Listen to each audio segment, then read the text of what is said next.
What's the pleasure of Senator Trillanes?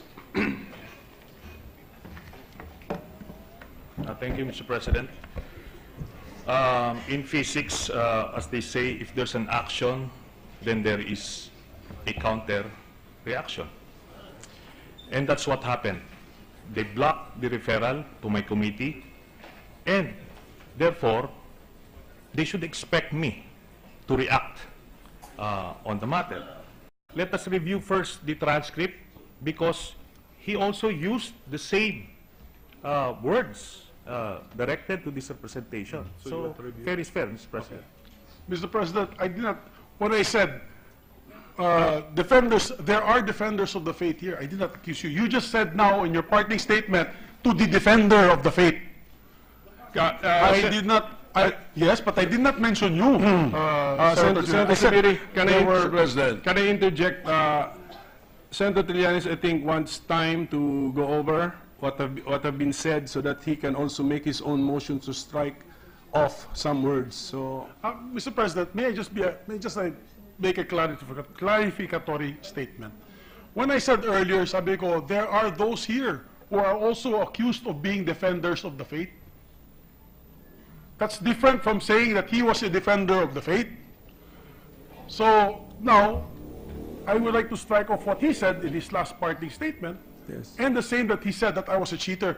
Wala na tayong magagawa doon sa whitewash. Kasi sa whitewash, Mr. President, can we give him also time so that he can also Yes. make a proper motion? Before we go into a suspension that I would move for, Mr. President, let me just place on record so that our colleagues and the presiding officer can look into the interpretation of both sections. Yeah.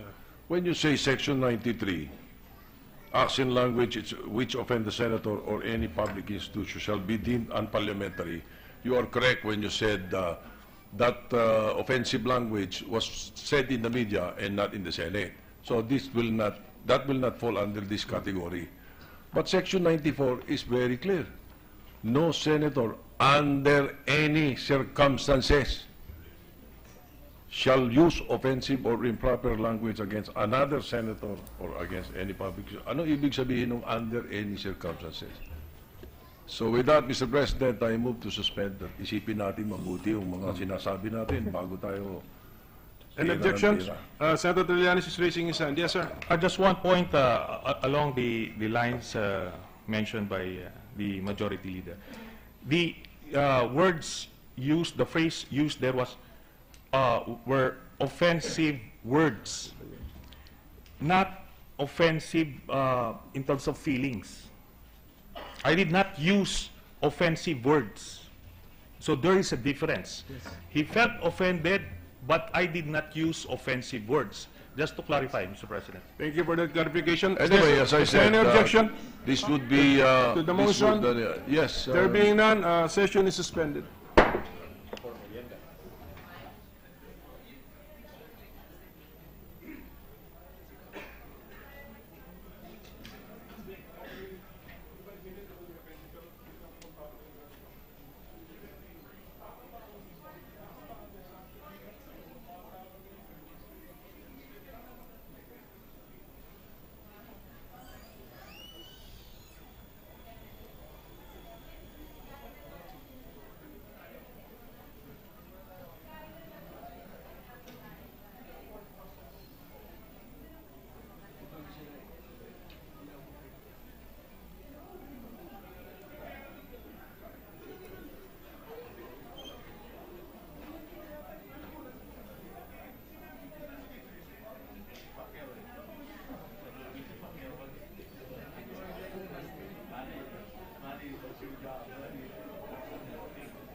shall use offensive or improper language against another senator or against any public. Ano ibig sabihin ng under any circumstances?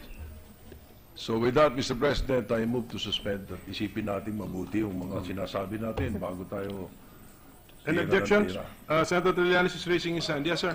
Just one point along the lines mentioned by the majority leader. The words used, the phrase used there was were offensive words, not offensive in terms of feelings. I did not use offensive words. So there is a difference. He felt offended, but I did not use offensive words. Just to clarify, Mr. President. Thank you for that clarification. Anyway, as I Is there said, any objection? this would be... To the this motion? would, yes. There being none, session is suspended.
Glenn. Ha? Ah, okay.